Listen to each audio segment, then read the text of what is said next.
What is up, everybody? This is Second Soundwave, and today I'm coming at you with another really casual, quick video.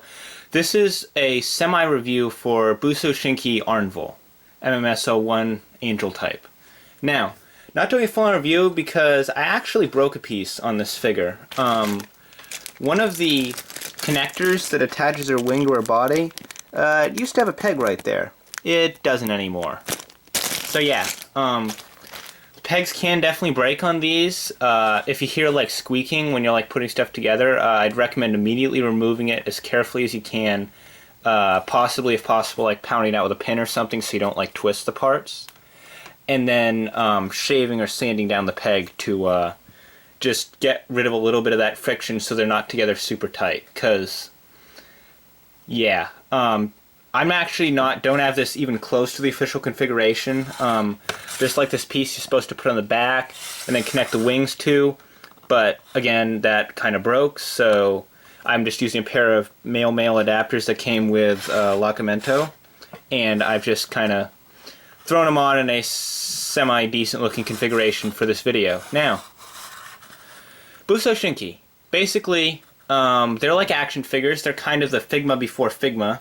Both in the sense that they're posable 6-inch figures, and in the sense that I believe the guy who worked on these actually went on to work for Good Smile Company for the Figma line. And now these are not quite as, I guess, nice looking as Figma's. Like, they have a kind of shiny plasticky finish, and there's like big metal pins at all the joints. And the joint cuts aren't really that well hidden at all. And if you turn around to the back, it's not as obvious in the fully armed form, but you'll see it when I get her unarmed that there are screw holes just absolutely everywhere. But the sort of explanation for that is that this is actually 1:1 scale. Quote unquote in universe, since there's barely any sort of fictional information on these guys. This is a Busou Shinki.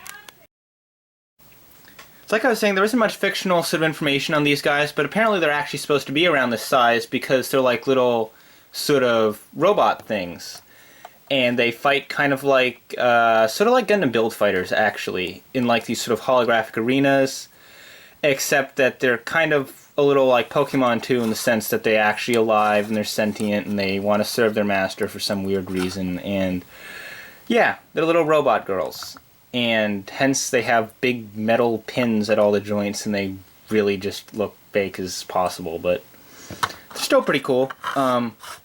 Arnval here is actually from the very first wave. She's designed to look like an angel, but I'm personally seeing a bit of a space shuttle influence with like the white with the black stripes and the big orange thruster tanks. She's also got a very sci-fi looking kind of bulldog rifle.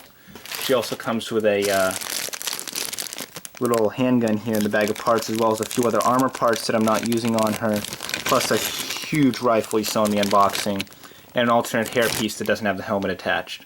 She also has a piece of short cropped hair for if you don't want her hair to be sort of fully flowing behind her. Personally, I prefer the flowing hair, so I'm going to probably keep her displayed like this. But yeah, she's also got beam sabers. They mount here on the wrist. They're supposed to be on the shoulders, because again, this is not even close to the official configuration, but as you can see, the wrist connectors are a wee bit loose. Again, better than being too tight. I'd rather have it be too loose than too tight, but yeah, the blades do come off. I think these are compatible with Gundams. Let me check. Box of beams. And we can see if this is gonna do it. Let's see. We're gonna need. Let's try this. Nope, too small. Let's try a different type of beam. Let's try this. Oh. Is it going to work? Oh, kind of. It's a little big, but you can actually use master grade beams with her. The peg's a little big. I wouldn't really leave it in there for any long amount of time because it could break, but it does definitely look a lot better than the solid blue plastic. But I'm just going to keep that in here for now, since that's the one that she comes with. She, oddly enough, as far as I can tell, does not have beam saber gripping hands. She just has rifle gripping hands, so that's kind of why I got it on her arm here. But anyway, she's got a bunch of different armor parts. She's got like these different ones in the legs I have here, this piece actually comes off. It's supposed to be in our thigh, and this is supposed to be on our shoulder. Wings are supposed to be in our back. These are supposed to be coming out lower on our back, kind of like the Sinanju's thruster tanks. But yeah, the leg armor just kind of pops. You kind of pull her lower leg off and then clip this on. I'm not a really big fan of them. It kind of just look like she got amputated at the ankles. Even though they're technically supposed to be thrusters, they kind of look a bit odd. But yeah, a lot of the armor is attached by these little O-ring things that you get on by pulling the leg off, switching out the ring with the normal sort of standard mode ring. And they're very easy to lose. So what I do is I usually just keep these rings on and just rotate them so the peg is facing back when I'm not using them.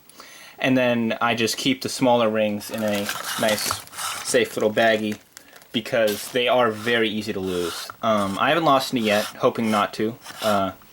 But yeah, she does also come with a stand. It's not jointed at the bottom, but it's jointed here. And at the connector can also swivel. It's kind of just plugged in the bottom of her back right now.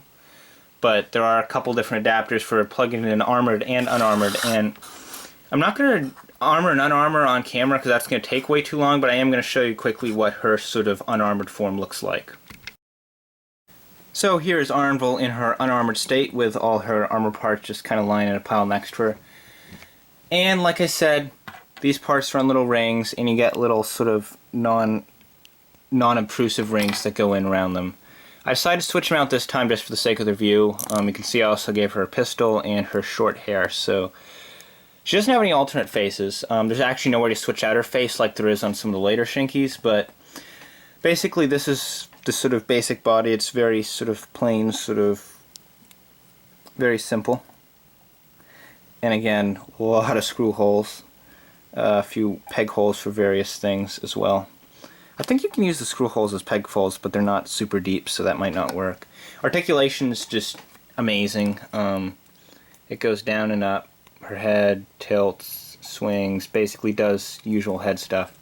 And pretty much nothing's restricted just because of the way she's designed. So like all this stuff like just moves how you'd expect. She's got Figma style hand joints. She's got a nice big old torso double ball joint. Her the only real point of limited articulation is that, like, that's as far out as she can move her legs. Back's always kind of limited on figures like this. Her hip swings forward to a sitting position, and then the hip's on like this swing out mechanism, so it like swings forward kind of like a Master Grade Gundam. And then you can get like a little more movement out, so if you look up there you can see there's like a sort of swinging mechanism that swings out. Knees, thigh swivels, insane ankle movement, but not much side to side ankle movement. I will say though that I've never had a figure that can do a kneeling pose as effectively as a Shinki. You can just drop it right down like that and boom, like instant kneeling pose, and she's like solid as a rock. And that's one of the things I like about these, is just how easy they are to pose. Now, her feet are teeny tiny. Also, they can come off, and that post is, I believe, the same size as the armor pieces. So basically, it's like a Bionicle. You can like pop apart and put stuff back together. Or I guess like Mujinbine kind of too. Similar peg size. I don't think they're compatible though. But yeah, this is just the basic body. She's got all the different weapons and stuff. This isn't a very full comprehensive review of her. I more just wanted to kind of explain the Busou Shinki line as like a sort of primer before I go into my full-on review of Lacamento, because, well, this one's just, wasn't quite as wowed by it. Not sure I'd recommend picking it up. It is one of the cheaper ones. You can find it for like 3,500 to 4,500 on average yen. If you know where to look, places like Mandarake, Yahoo Japan, stuff like that. Amazon, eBay, you're going to be paying quite a bit more than that, and you're not going to be getting very much more. It's a pretty basic figure since it was the first one released in the line. Anyway, I made this whole video kind of to explain Shinki, so I might as well go through and do that. Basically, each line is a theme. So, first theme was Angels and Demons, so Arnval here is an angel, and then there's another one called Strarf that's a demon, and I guess they fight or something. Second wave's like a dog and a cat, and like they got dog and cat armor and so on. And some of the later waves, the armor would like combine between the two figures, and each wave was designed by a different artist, I think. Or at least most of them were designed by different artists. So like Lacamento here was actually designed by the guy who worked on the Zoids line, so she's got very sort of Zoids-like elements to her. inner design. Arnval here I think was just, I don't know how they designed Arnval exactly, but there's quite the history behind the line. It's very interesting. There's a couple shows. There's an OVA that's basically like Gundam Build Fighters, except as an OVA with Shinkis and they're alive. There's also a show. The show is very different. The best way I can describe it is, imagine Toy Story as a slice-of-life anime, and Andy knows they're all alive. That's basically what it is. They just do things. They do, I guess, like housekeeping things around the house as he's out at work, and comes back home at the end of the day, and the Shinkis have either completely screwed something up, or everything's fine, or maybe both. It depends.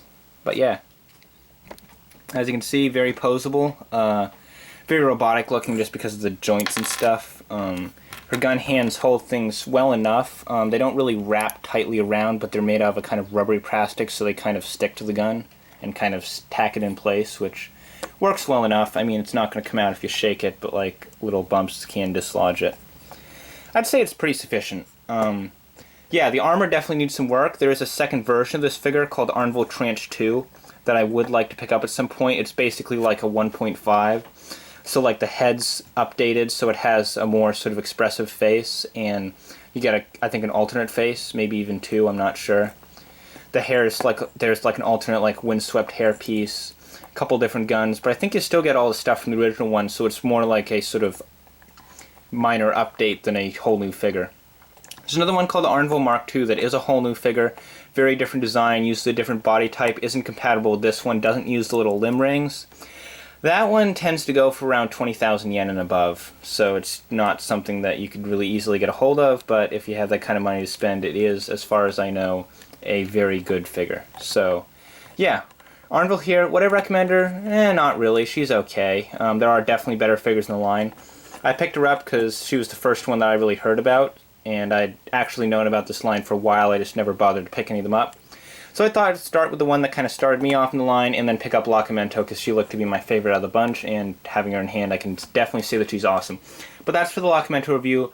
Right now this was just sort of a attempt at explaining Busou Shinki, since it's kind of an odd line, definitely.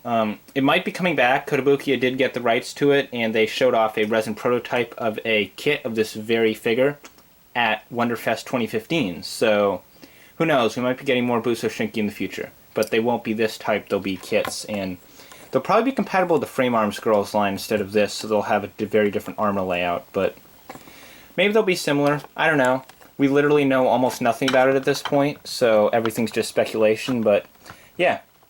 I just thought I'd give an explanation on this since I will be doing a full review on Locamento, and she is a bit more elaborate than this. I actually like the figure, she's in better condition, and that's why I'll be doing just a full-on review on that. So, enough rambling. This has been sort of a horribly rambled, misaligned crash course on Busou Shinki.